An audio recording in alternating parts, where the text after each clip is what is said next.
બરાબર. ચાલો તમને એક મજેદાર જંગલ શેરની વાર્તા કહું. એક વખતની વાત છે. એક ઘન જંગલમાં એક મોટો તાકતવાર શેર રહેતો હતો. બધા પ્રાણીઓ એને જોઈને ડરી જતા. એક દિવસ શેરે જમવા માટે એક નાનકડા ઉંદરને પકડી લીધો. ઉંદર ધ્રુસતો બોલ્યો, મહારાજ, મને છોડો. હું નાનો છું, પણ ક્યારેક તમને પણ મારી મદદ લાગશે. શેર હસી પડ્યો. અરે નાનકડા, તું મારી શું મદદ કરતો? પણ તે ખુશ થઈને એને છોડીને મુક્ત કરી દીધો. થોડા દિવસો પછી શિકારીઓ જંગલમાં આવ્યા.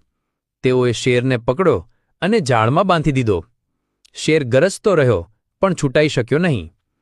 એ જ સમયે એ નાનકડો ઉંદર ત્યાંથી પસાર થયો.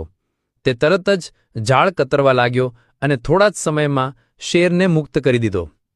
શેરે આશ્ચર્યથી કહ્યું, સાચું કહ્યું હતું તું. નાનો હો કે મોટો, મદદ દરેકની કામ આવે છે.